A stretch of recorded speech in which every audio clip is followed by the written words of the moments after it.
Hello, everybody. Welcome to The Real Suits, champions for the injured, using our platform here at Salt's Mongeluzzi Bendesky to highlight the work we do, our experience in handling cases on behalf of clients, to introduce you to ourselves and to our partners and tell you a little bit about what we do in our clients' stories. If you enjoy listening to this episode, please feel free to click the subscribe button and share with your family and with your friends. It is my great pleasure to have my great friend and business partner, Bob Mongeluzzi, with us. Bob Mongeluzzi is truly one of the legendary lawyers in the history of Philadelphia. Just a few of his accomplishments: he is a member of the Trial Lawyer Hall of Fame, which is a really big deal. He was the Lawyer of the Year twice for the best lawyers in America in Philadelphia. He has every year been listed in the best lawyers of America, and he is the recipient of the Justice Michael A. Musmano Award, which is the highest award given by the Philadelphia Trial Lawyers Association. He is known throughout the country as the finest construction accident lawyer in not just the country, in the world. He has taught to other lawyers all over the country about how to handle construction site accidents. And most importantly, in addition to representing all his clients, he has taught other lawyers and has made a concerted effort to make construction sites safer for everybody that works in construction sites across America. Bob, welcome for being here. Thanks. I hope this could be like inside the NBA, so we could have a lot of fun and laughs doing this. You're going to be Shaq and I'd be Barkley, or vice versa? You take your pick.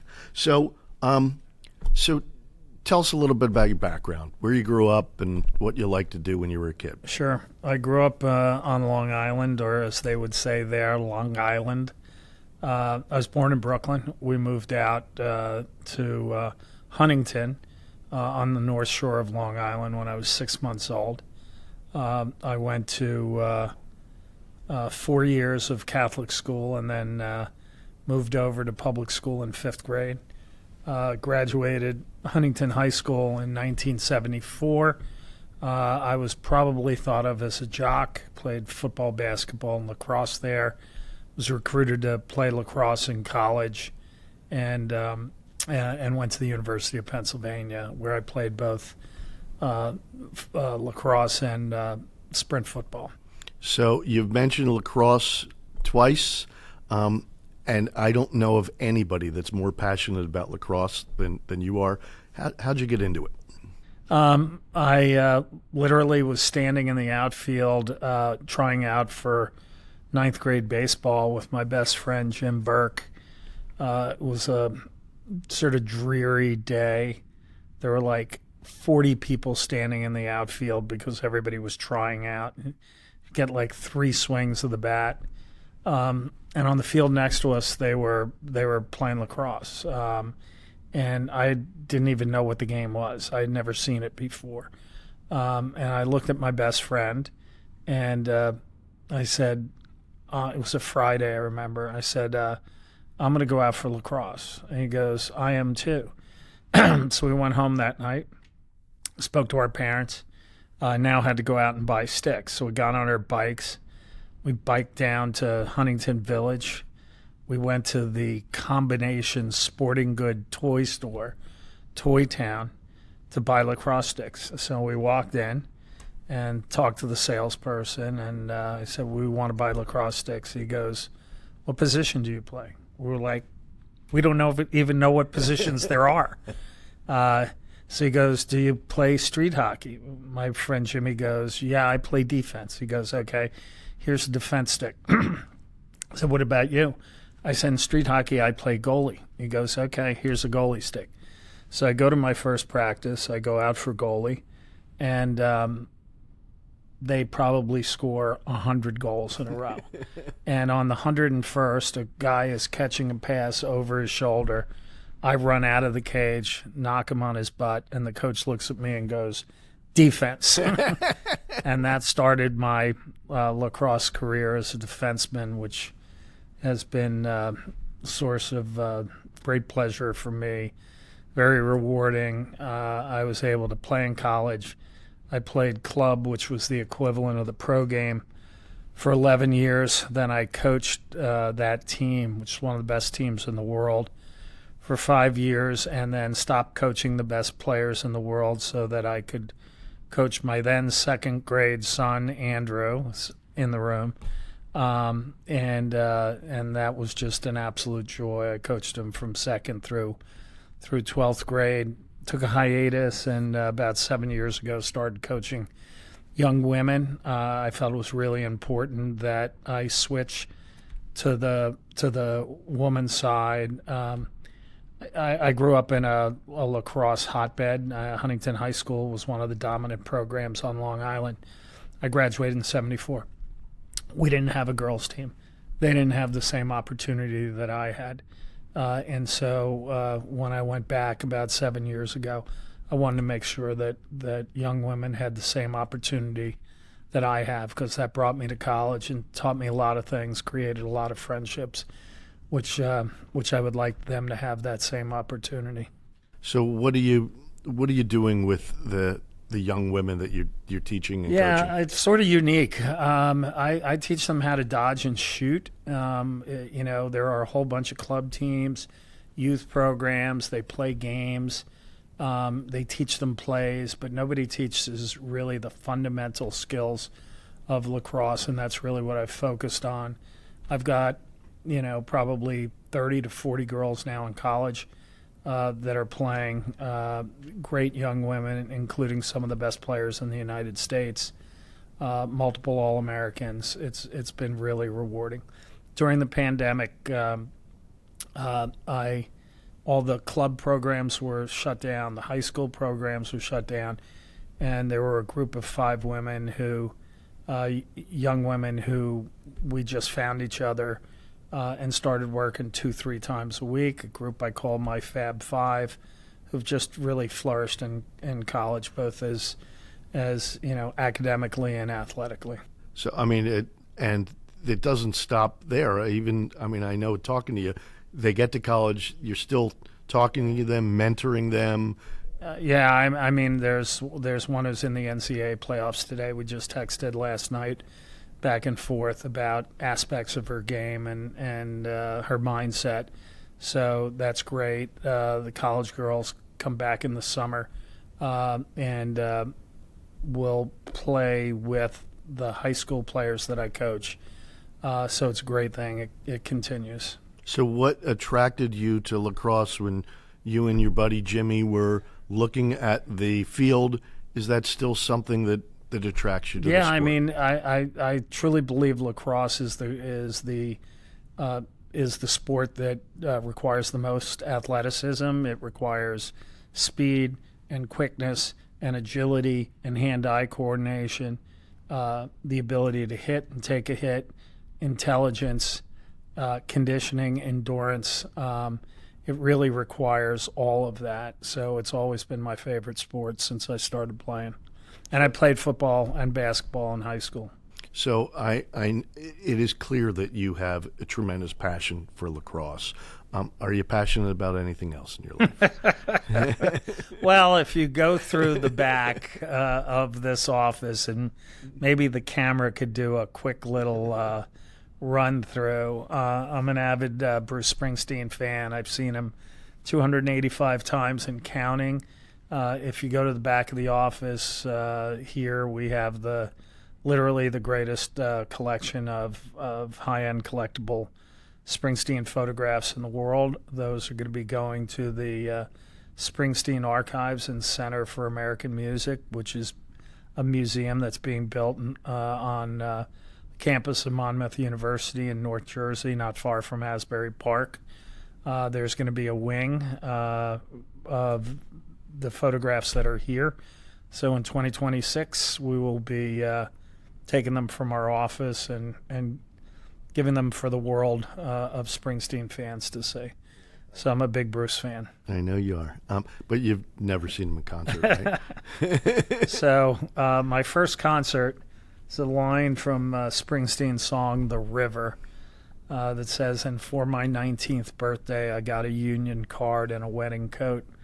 And for my 19th birthday, my father got me 2 front row seats to see Bruce Springsteen, the E Street Band, at the Westbury Music Fair, which is a theater in the round, very much like Valley Forge Music Fair here. And I sat front row, and the show was the night of my 19th birthday.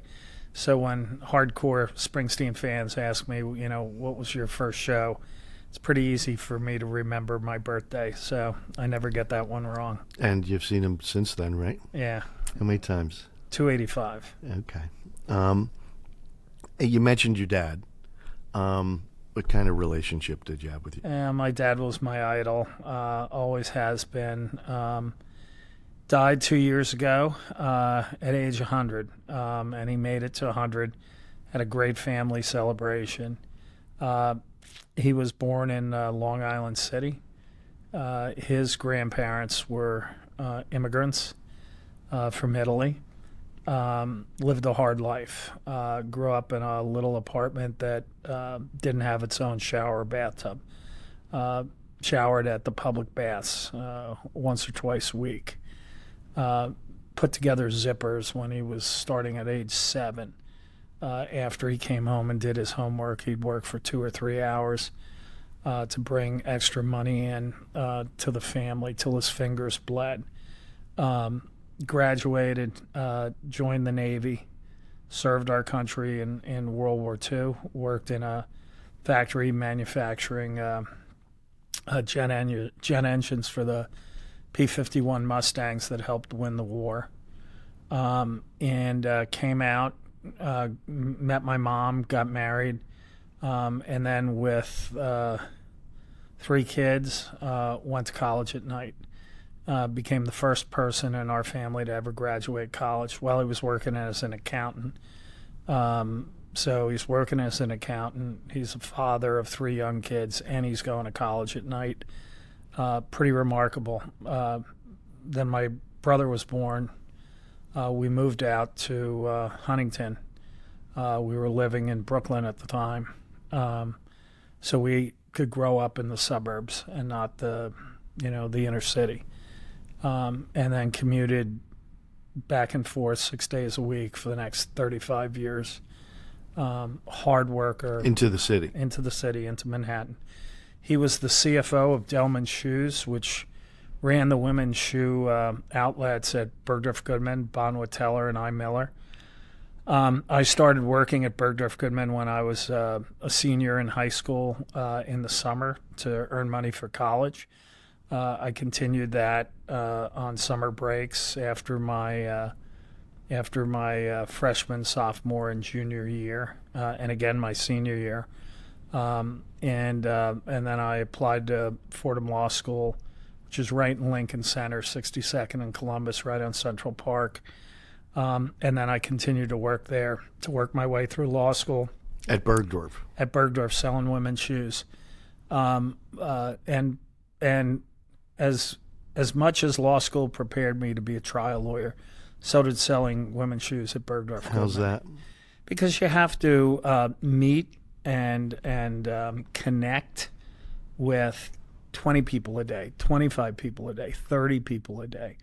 They say that all sales jobs are the same. You may be selling something different, but ultimately you're selling yourself and your integrity and your ability to connect. So I just thought that was a really good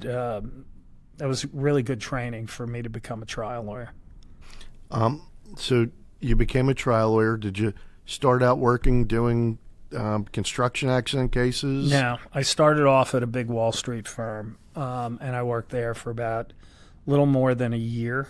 Up in New York City, I worked for Cahill, Gordon, and Rindell. They were one of the, biggest firms in the world at the time, and I enjoyed it there.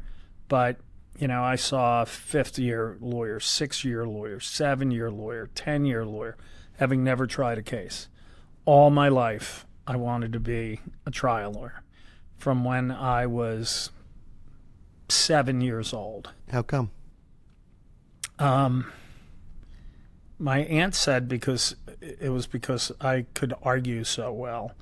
But I was totally fascinated. There was a competitor show to Perry Mason called Judd for the Defense, and it was a lawyer show. This is in the early '60s, and he would cross-examine somebody, and they would admit, yes, I'm the one who did the murder. I mean, it was amazing to me that by just asking questions and making speeches, that you could change the lives of people, and I was fascinated by that.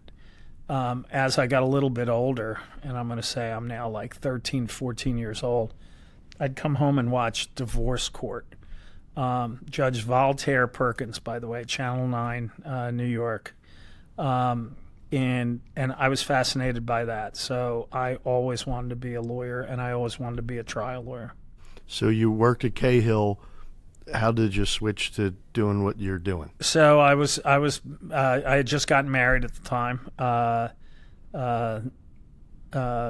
My first wife was the daughter of a famous judge here in Philadelphia, and he and his wife wanted their daughter back. So their very good friend owned a personal injury firm here. He made an offer, obviously at their prodding. And I always wanted to do trial law, so moved to Philadelphia. From New York? From New York City. Okay. And what did you start? You talked about, 6th and 7th and 8th year lawyers at Cahill who didn't get a chance to do stuff. What is different about what we do? Well, one of the things I learned at Cahill that I thought was really helpful here was the value of just intense preparation, which is what I spent a lot of time doing there. So I just sort of came to this firm and for some reason started working with Bob Daniels, who was the senior partner, on some very big cases. And he started to let me start taking depositions. And I wanted to take as many depositions as possible. So while the average case might have 2 or 3 depositions, I was taking 15, 20 depositions. It really helped me become better as a cross-examiner, but it really put the cases together better. That really started to launch my career. And then I guess we had a case involving a injured construction worker, a dock builder, that we tried in federal court and won a verdict in a tough case. And 2 weeks later, a dock builder was electrocuted when a crane hit a power line at the then Atlantic City Hilton Hotel. And we got the case because the union had thought, oh my gosh, these guys had just handled another crane case on behalf of a construction worker. So I launched myself into that. 3 months later, 2 more dock builders get electrocuted on the Salem River Bridge in Salem, New Jersey, and we got those cases. And I realized that there's a ton of these cases out here. I was a member of what was then called ATLA, the American Trial Lawyers Association, and which was a plaintiffs networking group. It was at the beginning, so we're talking about mid-'80s, of what were called litigation groups, where a bunch of plaintiff lawyers would come together and share information, as defendants had been doing for decades. And I decided I wanted to start a crane group because there were all these crane accidents. So this is 1986. I'm 30 years old. I start this crane group. Which is a national... It's a national thing because nobody else is doing it. And all of a sudden, people started referring me crane cases because they figured if I ran the group, I must know what I was doing. I sort of did, but, certainly over the next 3, 4, 5, 6 years as I began, and almost every crane case is a construction case. So I began to get a ton of cases referred involving injured construction workers, particularly involving cranes, and that really began what was, a specialty of construction accident and crane accidents, which continues to this day. So, and you're not just getting these cases. Are you sharing information? Are you helping other lawyers around the country? Exactly. We started to put together databases of defendants' experts, their transcripts, the positions they were taking. We shared plaintiff experts. We shared documents. We shared injury statistics. So it was really to help any injured construction worker and their attorney. Many times in our business, lawyers who, even if they're a personal injury lawyer, may not have experience handling a crane case, may not have experience handling a construction accident case. They are difficult, challenging cases that require a lot of money to put together. And there are some lawyers who don't want to do that or don't believe that they could do it. And they refer those cases here where they know they're going to get top-notch representation and, quite frankly, phenomenal results. Have you made a concerted effort to make construction sites safer across the country? We have. I have lectured to construction companies and telling them that, I want them to put me out of business. I would be happy if I never had to sit at the kitchen table with another widow whose construction worker husband was killed in an accident with their 2 or 3 little kids. I think I'm a really good lawyer, and I could certainly thrive elsewhere. And so my goal has always been to eliminate my very practice, and it's gotten safer out there. While there are still construction injuries and deaths, the rates have come down. As we're up here on the 52nd floor. As I look out and see construction occurring throughout the city, even from this height, looking at those buildings going up, you can see the orange safety fencing around the perimeter to prevent people from falling off. 25 years ago, you wouldn't see it at all. It was the Wild West. And we have made construction sites safer for construction workers, and it's one of the things about my career and working with you that I'm most proud about. As am I. So tell us about some of the signature cases that you've handled. I would say probably the case that it has had the most notoriety would be the Salvation Army building collapse case. This was a case involving a building at 22nd and Market Street that was getting demolished to make way for a building project. It was owned by Richard Basciano, who was a real estate developer. It was directly adjacent and above. It was 4 stories. There was a 1-story Salvation Army thrift store on the corner directly next to it. Basciano and his company, STB, hired Griffin Campbell as the demolition contractor. Griffin Campbell had worked for the previous 20 years on a soul food truck at Drexel's campus. He had 2 or 3 days of experience in demolition, being the 4th guy in a 4-man crew swinging a sledgehammer. He had absolutely no experience and knowledge of how to safely demolish a building. Never done it. Wasn't aware of the standards, the rules, didn't have proper equipment. He hires a excavator operator by the name of Sean Benshop, and they start taking this building down. OSHA standards. OSHA is the Occupational Safety and Health Administration. Those are federal safety laws. There's one for construction, the 1926 provisions, and there are specific rules as to how to safely demolish. They basically say 2 things. You have to take the building from the top down to the bottom. You can't go from front to back, because if you go from front to back, you start undermining the foundation down below. Part of my cross-examination of the world-famous defense expert, structural engineer was about whether he had played a particular game where you take structural members out from the bottom until something collapses, and he knew what I was talking about, and the jury knew what I was talking about, Jenga. Which was Jenga. So they were starting at the bottom rather than the top. You're also not allowed to have more than one story unsupported at the same time, for the very reason, if you look at this water bottle, that's something that is high and narrow. It's really easy to tip over, but something that's wide is not. So the higher you go up without support, the more lateral instability you get. This demolition project they were doing both.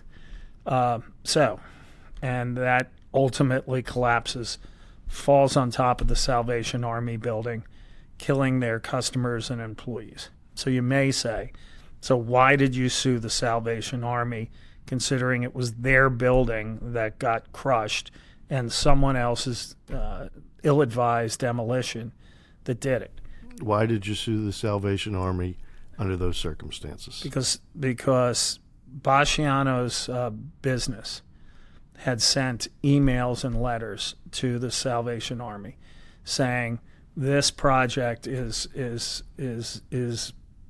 proceeding dangerously because you won't let us get up on your roof so that we could go over and push the debris our way. And the Salvation Army refused to do it. Our theory was very simple, which is if you get warned of a danger, you have the obligation to check it out. So, interestingly, both our expert and the Salvation Army's expert, Salvation Army thrift store is a retail store. Their obligations are no different than if you were shopping at a Target or a Walmart or a grocery store. And when you think about where most claims occur in retail places, they occur in grocery stores. And they occur when someone slips on something on the floor. Our expert grew up in a grocery store, and their expert grew up in a grocery store. Working at a young age. Yeah, starting as, the stock boy, and then the assistant produce clerk, and then, deli manager, and then assistant manager, and then regional manager. And so our theory is pretty simple. If you get warned of a hazard, you ought to check it out. And the example that I used when cross-examining their expert was, let's go to the normal hazard in a grocery store. If someone comes over to the stock boy or one of the employees of the store and says there's a spill in aisle 5, I said, you know what happens, sir, don't you? And he said, yes. I said, what happens is this: Vinny, spill in aisle 5. Vinny, spill in aisle 5. Jury laughed. Okay? Every single person on that jury had been in a grocery store. Every single person had heard that over the loudspeaker. And every single person knew that if you get warned of a hazard in a retail store, that somebody needs to go check that hazard out. Is there a real hazard there? Is there a spill in aisle 5? Well, when the Salvation Army got this warning, they never sent anybody out to check it out. They did hire an architect to go look, but the architect only went into their own building to photograph the interior walls. So if, in fact, there was demolition next door that was dangerous, they wanted to protect their own butt and protect their own property damage claim. What they never did was to check out, was this a danger, and and they were warned, by the way, in the letter, that there is a risk of an uncontrolled collapse and lives could be lost. So they never checked that out. And the battleground of the case was, okay, if they had checked it out, what would they have found? And we were able to prove by clear and convincing evidence based upon a couple of photographs that were taken pre-collapse that this was a dangerous and illegal job site, that those two key issues, pulling structural members out from the bottom like a Jenga game and more than one story unsupported, both existed for weeks before the collapse. And after a 6-month trial, the longest trial in Pennsylvania history, where more than 100 witnesses testified, jury came back and found the Salvation Army responsible. And after about a week of damage testimony, that case settled for $227 million. Congratulations. So that was also my greatest moment of my legal career. Tell us about that. So I'm cross-examining a major. The Salvation Army is set up like a bureaucracy, like a military bureaucracy. Salvation Army. Yeah, generals, colonels, majors, and I'm cross-examining a major in uniform, by the way. So the Salvation Army has people in uniform who were in the courtroom. In the courtroom every day. And we could talk about closing in a little bit. But so I'm cross-examining this major. He's in uniform. He is a ordained minister. They are soldiers for God. And I'm cross-examining him hard over the emails and letter. And he's starting to get frustrated, and I'm not backing down. I'm going after him even harder. And he lifts his finger up and he says, "Mr. Mongeluzzi, this was a terrible tragedy, and I pray for the victims every night." And I walk to him, put my hand on the bar of the court, and ask him quietly, "What are their names?" And there was 10 or 15 seconds of dead silence, which in a courtroom feels like an hour. The jury is leaning forward. The judge is leaning forward. There's like 50 people in the audience. It is dead stock still. The defense lawyers are looking at him. Everything just stops. And he finally stammers, I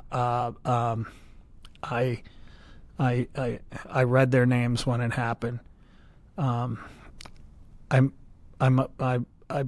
must have forgotten them. I pray for them generally.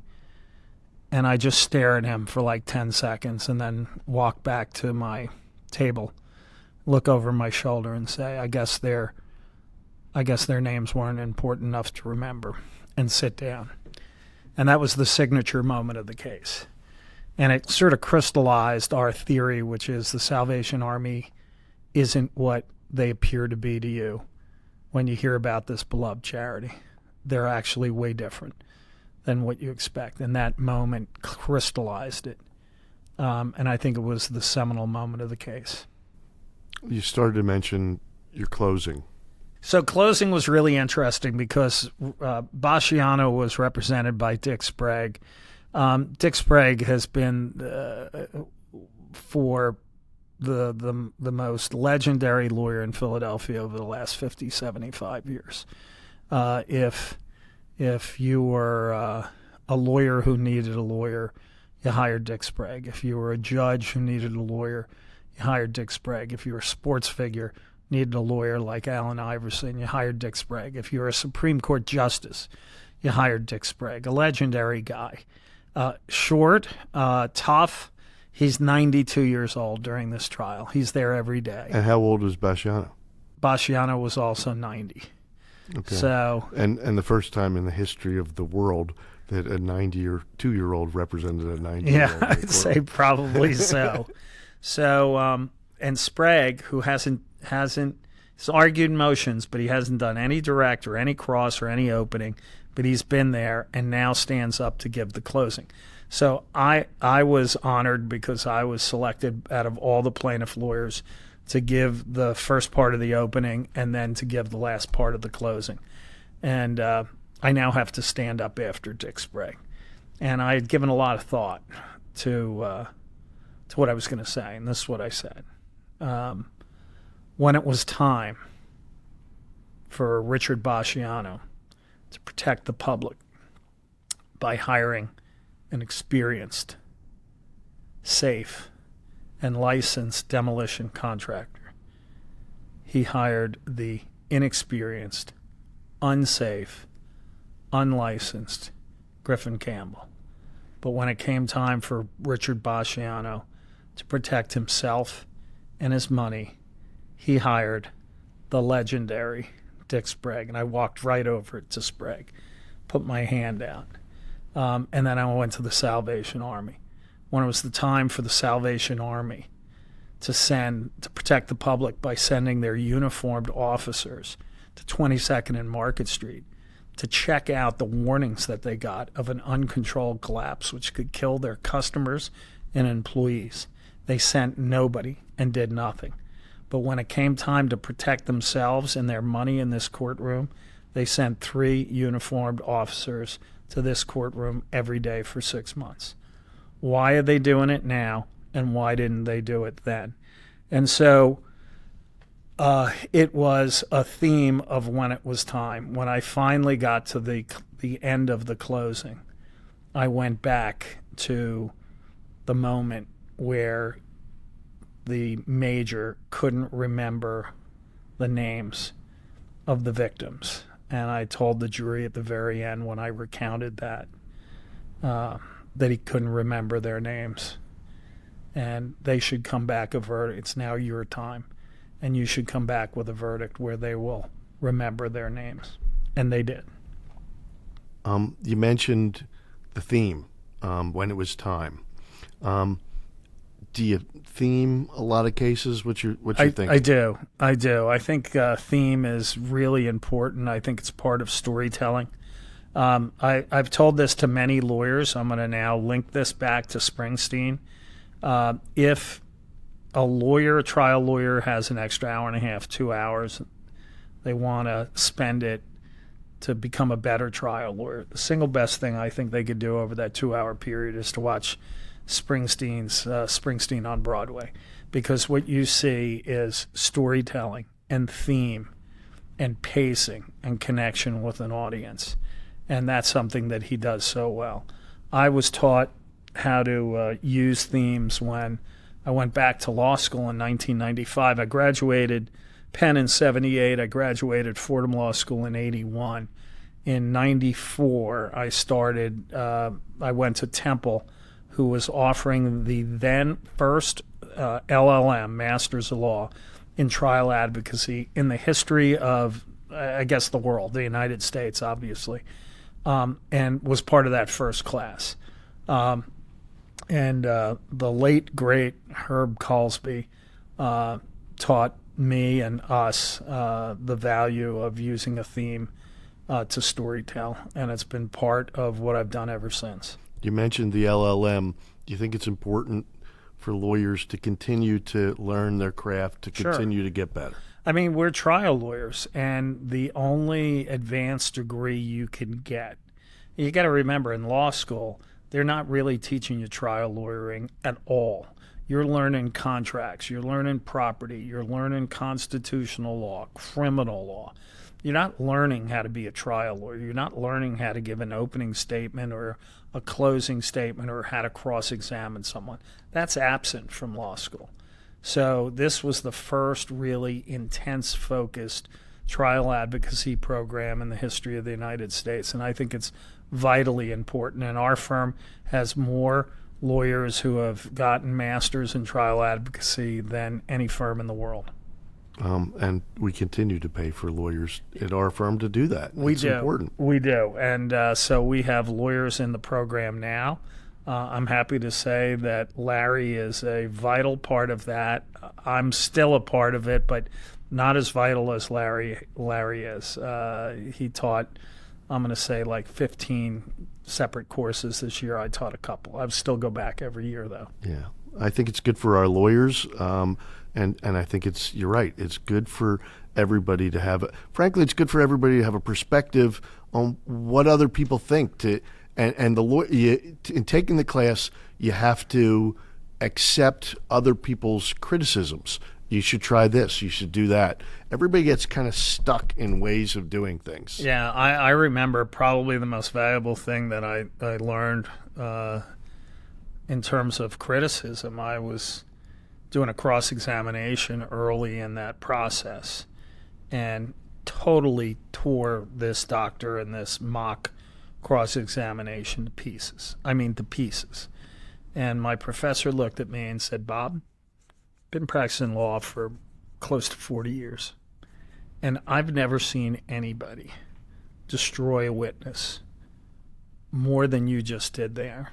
He said, but at the end of it, he said, I actually felt sorry for him and not for your client. He goes, you've got a world-class fastball. He goes, but let me tell you something. You're in the big leagues now, buddy. And major league hitters hit world-class fastballs. You need a changeup. You ought to think about trying it. And I was pissed off, but I took it to heart. And then I realized that I can't go one speed. And you know what? If I change up speeds and I get to that one witness where the fastball is coming, it looks a lot faster, and the jury says, this guy deserves it. He didn't do it to everybody. There's a reason why. And it was great advice. Even Sandy Koufax needed a curveball. He did. I know you've handled a lot of cases other than construction accident cases. You handle product liability cases as well. Is there a signature case that you've handled in terms of product liability? There is. I think maybe, well, the Salvation Army case was vitally important to those people. And by the way, I testified in front of City Council regarding changing the demolition regulations to make Philadelphia a safer place for demolition. And that was great. And Larry, I know that you've been a staunch advocate regarding biking safety here in Philadelphia and have made streets safer for bikers. I handled a case and involved Kevin Allen. He was a baseball player, high school baseball player at Salesianum High in Delaware. Gets hit on the side of his American baseball cap, ink plastic helmet, goes to the bench, starts to get really groggy. They call an ambulance. They bring him to the hospital. He's got a subdural hematoma. Left side of his brain, has to have emergency brain surgery. And that's bleeding. It's bleeding. Yeah, it's bleeding in his brain. They have to evacuate that, put shunts in. He ends up with partial paralysis of his right arm and leg. Young guy, great kid, and we sued American Baseball Cap.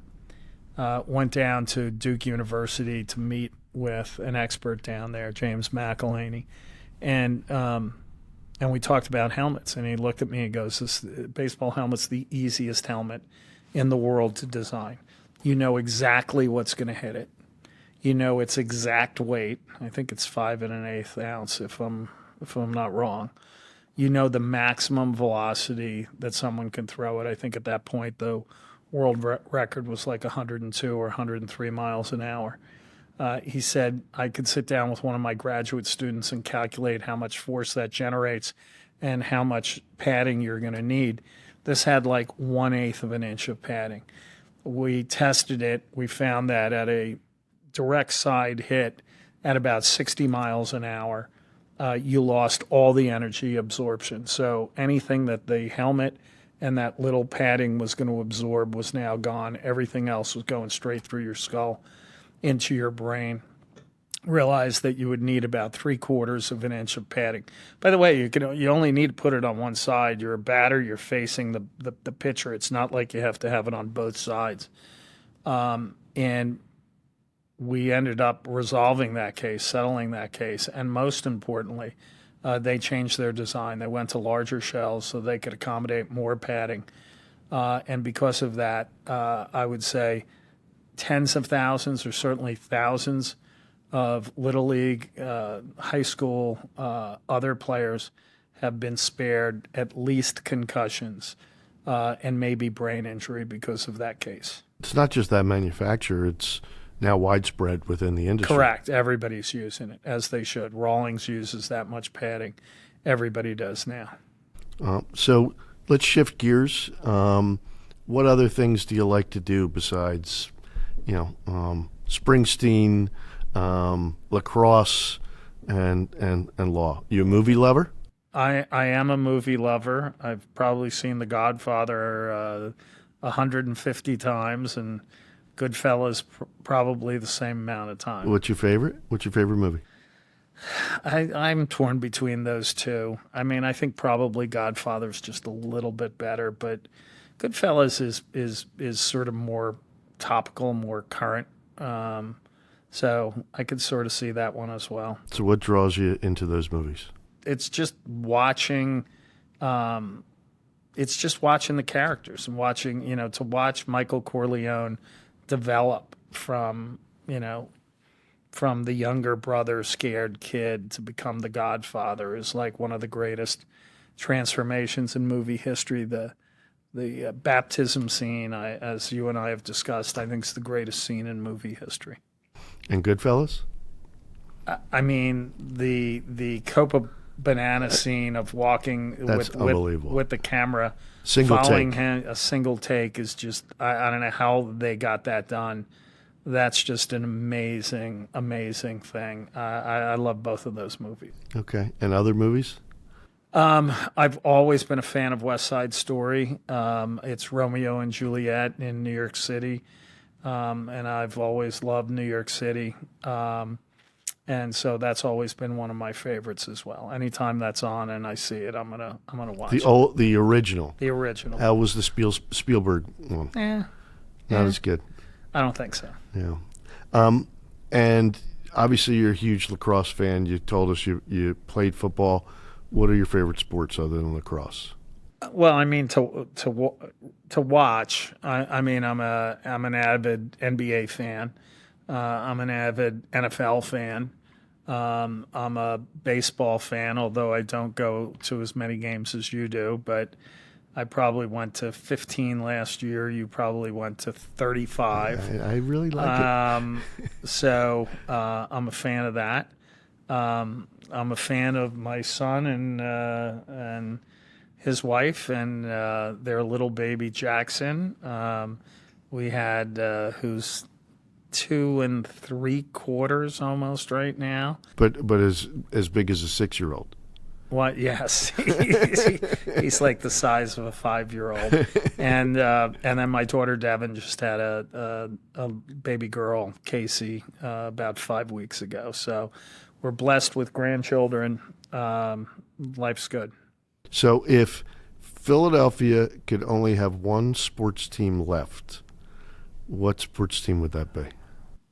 I mean, for the public good, I'd have to say the Eagles, because otherwise the entire city would implode and sports radio would shut down. So. I mean, that is true. I think Philadelphia is tied into the Eagles more than any of the other teams. As great and as important as the other teams are to the city. New York is pretty gaga right now over the Rangers and the Knicks, although they've had a bad week. And I am a Philadelphia fan. I've now lived here for 2/3 of my life. I've lived a third of it in New York. So I'm a Philly fan first, but if they don't win, then I'm rooting for the New York team. So Bob, tell us about any other passions that you have in your life. So I'm a collector. So if you go into my office, I've got I think probably the number one collection of lacrosse bronzes in the world. Most of them are Native American. Native Americans invented lacrosse. It was a very significant part of their life. It was a social exercise. They played games to honor someone who had died, births, and so I have probably a dozen or more. Those are going to go to the National Lacrosse Hall of Fame when I'm not around anymore.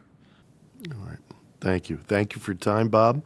I'd like to thank everybody who's watching this podcast. The Real Suits, Champions for the Injured. If you enjoyed what you heard today, please feel free to click the subscribe button and share with your family and friends. If you have any questions, please let us know. We want to as great as this episode was, if there's anything you want to hear, if there's anything you want us to talk about, please let us know. Thank you so much for being with us.